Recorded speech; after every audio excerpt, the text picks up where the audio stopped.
In the icy depths of the Arctic Ocean, a Russian submarine vanishes without a trace. But when a rescue mission begins, they discover something far more terrifying than they ever imagined: an ancient monster known as the Kraken. Today, we uncover the full story of Kraken. At the beginning of the story, in the Arctic, two geologists, Oscar and Julia, are conducting field research, carrying out a series of deep-water detonations in the Nansen Basin. A storm is growing stronger, and the camp calls them, urgently telling them to return immediately. At the same time, not far from their location, a state-of-the-art Russian submarine, Atom Yermak, commanded by Captain Alexander Voronin, passes below the ice. Suddenly, the crew detects an intense, unidentified noise.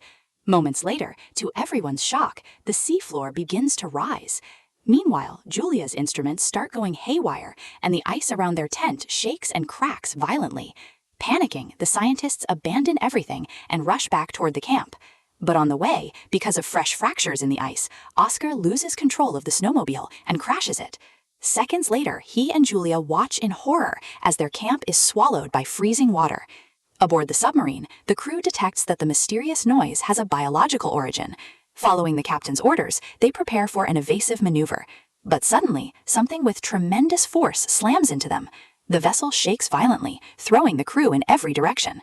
Despite the chaos, Alexander manages to launch an emergency buoy to the surface. Meanwhile, deep below, illuminated by flashes from the geological charges detonated earlier, enormous tentacles appear. The sudden disappearance of Atom Yermak throws the Russian Navy's Central Command into complete confusion. The submarine was carrying an ultra-classified weapon that must not fall into the wrong hands under any circumstances. Immediately, the High Command dispatches another submarine, Zapolyarye, for a search mission. Its captain is appointed to be Victor Voronin, the younger brother of the missing Alexander. Victor prepares for the mission and says goodbye to his family. Before leaving, his mother gives him their father's watch for good luck. That same night at the port, Victor meets Rear Admiral Olshansky, who has been assigned as his second-in-command. But Olshansky has secret orders. If Victor makes emotional decisions, he has permission to remove him from command. Soon, the crew welcomes Victor at the control center, and after final preparations, the submarine begins its mission. Meanwhile, Julia and Oscar are desperately trying to call for help by contacting a Norwegian drilling platform, but because of the weak signal and the growing storm, no one can hear them. The next morning, Zapolyarye reaches the designated location and begins its descent. Victor finally opens the classified envelope and learns the details of the mission. The navigator sets a new course, and soon the crew learns the shocking truth about the disappearance of Atom Yermak. Olshansky warns Victor to control his emotions, otherwise his decisions could put everyone in danger. At the same time, Julia and Oscar find a submarine's emergency buoy buried in the snow. They decide to stay close to it, hoping someone will come. Soon after, Zapolyarye detects the buoy signal and changes course, but before they can reach it, something strange happens. As Zapolyarye follows the emergency buoy signal, the submarine is suddenly surrounded by a pod of whales. The crew is surprised. Olshansky tells Victor Voronin to use sonar to drive them away. But Victor first tries to dive deeper, hoping to avoid harming the animals. When one of the whales scrapes against the hull, Victor finally orders a low-power sonar pulse. The whales react with fear, almost as if they're trying to warn the humans about something. Suddenly, the whales scatter. At the same moment, the crew detects a low-frequency, unidentified noise stretching across the entire horizon. Then something massive begins rising from the seafloor. Olshansky immediately orders, "Fire the torpedoes!" But Victor refuses. He says they don't know what the object is or how it might respond. Instead, he orders the boatswain to steer toward the nearest ice channel. The submarine squeezes through the narrow gap, scraping against sharp ice ridges. The crew barely manages to stop before crashing into an ice wall. At the last second, the mysterious object stops chasing them and disappears. While the crew checks for damage, Olshansky explodes with anger. He accuses Victor of violating protocol and risking everyone's lives. But Victor ignores him and continues toward the emergency buoy. Soon, the submarine surfaces nearby. Victor and part of the crew step outside and approach the two stranded geologists. After confirming that Julia and Oscar are unarmed, Victor listens to their story about how their camp was destroyed. But Olshansky immediately warns him. He says these people could be saboteurs. He suggests leaving them supplies and a radio instead of bringing them aboard. When Julia and Oscar realize they might be abandoned, they run toward the submarine, desperately waving for help. Feeling sympathy for them, Victor once again ignores Olshansky's advice. He orders the boatswain to bring them aboard. Now that the emergency buoy has been found, Victor gives the order to dive and begin searching the surrounding area. Julia and Oscar are taken to the medical bay for examination. Later, they are served hot food in the mess hall. Victor joins them there to ask more about what happened. During their conversation, Victor learns that Julia speaks fluent Russian. She explains that she was born in Omsk, but later moved to Sweden with her scientist parents. Oscar, meanwhile, is her French colleague from the International Geological Expedition. Victor asks more about their geological work, and after hearing about the detonations, he realizes something terrifying. Those explosions may have caused the disappearance of his brother's submarine. Soon after, the crew gathers to discuss their next move. Olshansky insists they should return to base immediately and report everything to headquarters.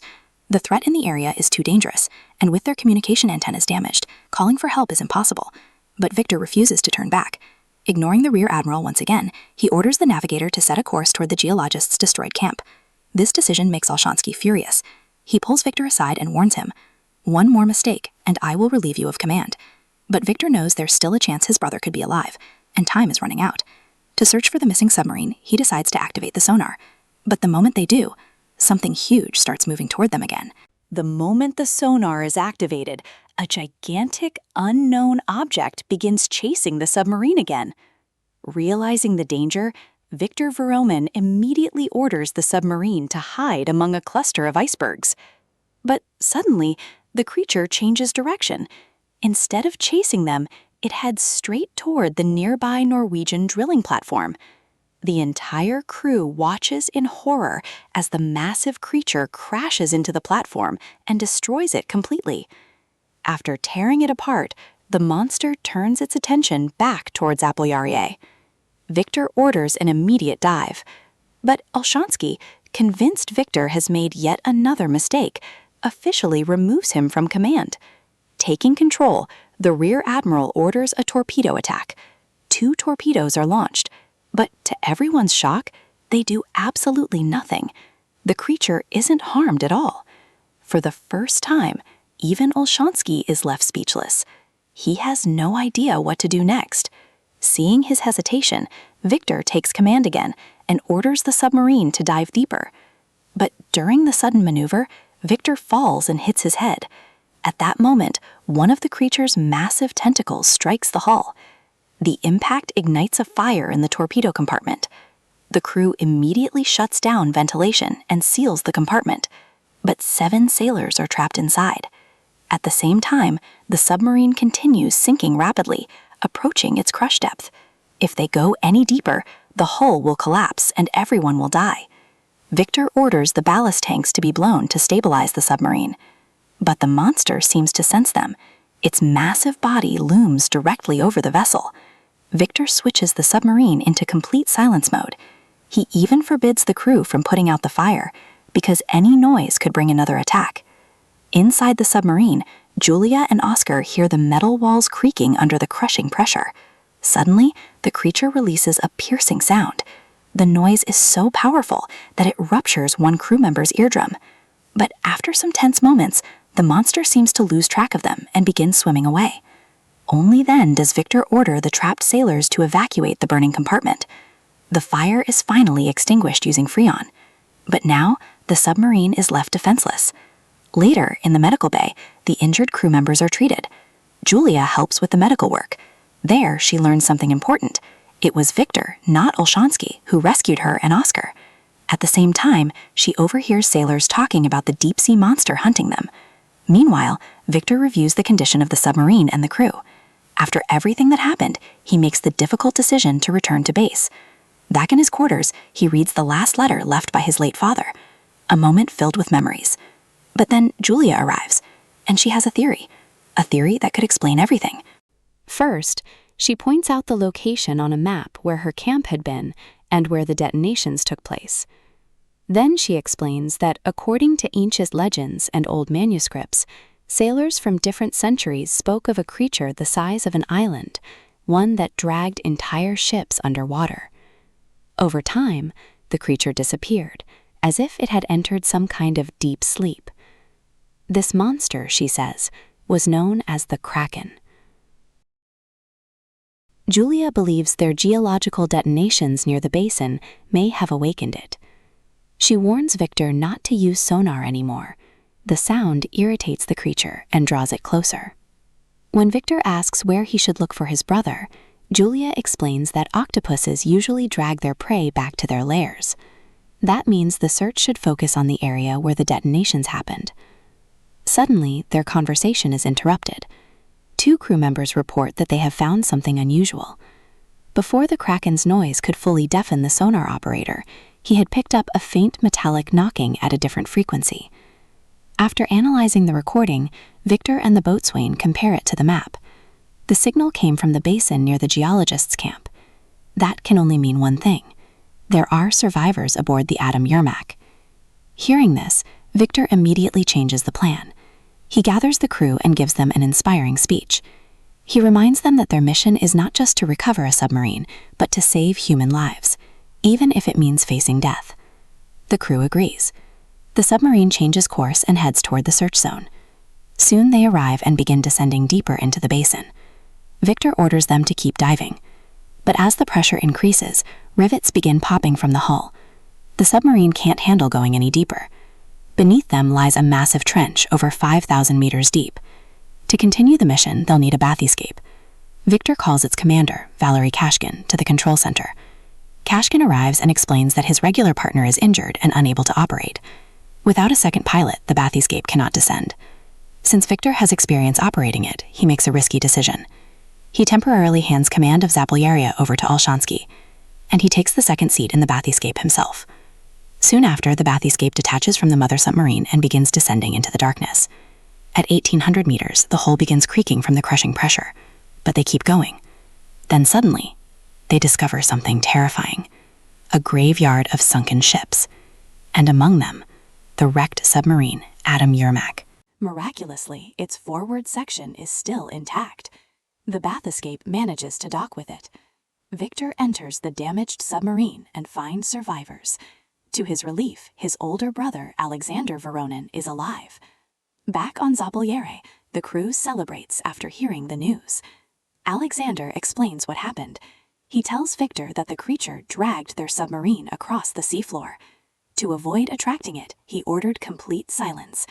Every 4 hours, they sent a short metallic knock as a signal. That was the sound Victor's crew had detected.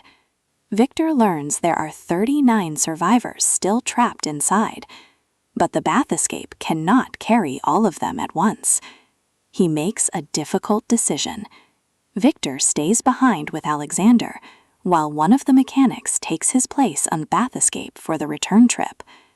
Before leaving, Kashkin places a beacon on the Yermak so they can find it again more easily. But his assistant warns him that the sound could attract the Kraken. It would be safer to turn it off. The first group of survivors reaches Zapolyarye and receives medical treatment. But suddenly, the mechanic who returned becomes seriously ill. He is no longer able to make another trip. Without a second operator, Kashkin refuses to dive again. Hearing this, Julia begs Oscar to help. She reminds him that he served on a submarine for 4 years and knows how these vessels work. Oscar hesitates, but finally agrees. Kashkin reluctantly accepts him as the second operator. Together, they begin descending back into the basin. Meanwhile, aboard the Yermak, Victor and Alexander recover access codes from the safe. Using them, they activate the submarine's systems to neutralize the secret weapon on board. But then Victor hears something in his headset. The Kraken is coming. He decides to stop the destruction process, because he realizes the weapon might still be useful against the creature. At the same time, aboard Zapolyarye, Olshansky sees the massive sea monster on sonar. It's moving fast and heading straight for them. The crew quickly maneuvers the submarine into a narrow crevice in the ice, hoping to hide. But at such an extreme depth, the pressure becomes unbearable. One of the compartments suddenly begins flooding. At the same time, deep below, Kashkin and Oscar are approaching Atom Yermak in the bathyscape. While trying to dock, they accidentally hit the beacon that Kashkin had left behind. The beacon activates and starts emitting sound.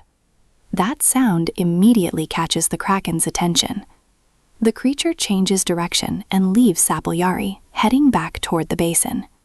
Seeing the danger move away, Olshansky immediately orders an emergency surfacing. When Julia hears that the Kraken has returned to its lair, she becomes terrified. She knows Victor and Alexander are still down there. Inside the Yermak, Victor tracks the creature's movement.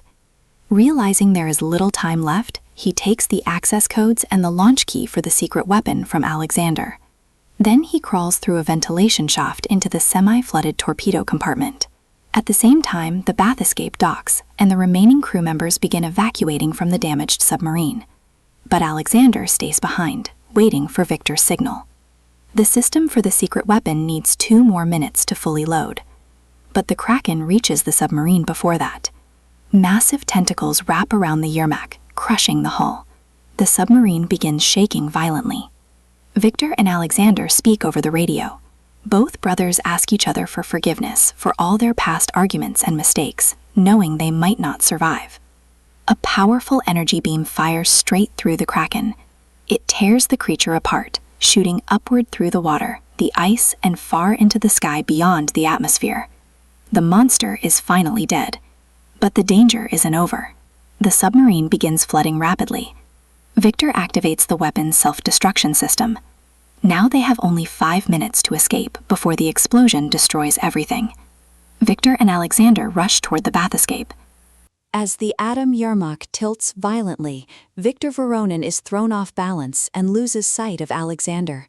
Water is flooding in fast. The self-destruction countdown has already started.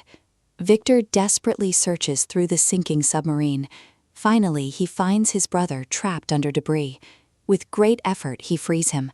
Together, they rush toward the bath escape. Time is running out. They barely manage to climb inside. But there's another problem. The bath escape is jammed. Its clamps are stuck, and it cannot detach from the submarine. Listening to Victor's instructions, Alexander reaches for the emergency release lever. Using all his strength, he pulls it. At the very last second, the clamps release. The bath escape separates from the submarine. Moments later, the Atom Yermak explodes in the depths. The shockwave throws the bath escape upward with tremendous force. Meanwhile, on the surface, the crew of Zapolyarye waits anxiously. No one knows if they survived. Julia watches the dark water, hoping to see something. Then, suddenly, the bath escape breaks through the icy surface. The rescued survivors are brought aboard safely. For the first time since the mission began, the crew can finally breathe. The Kraken is dead, the secret weapon is gone, and the mission is complete. But after everything they had been through, there is still one final journey left: the journey home.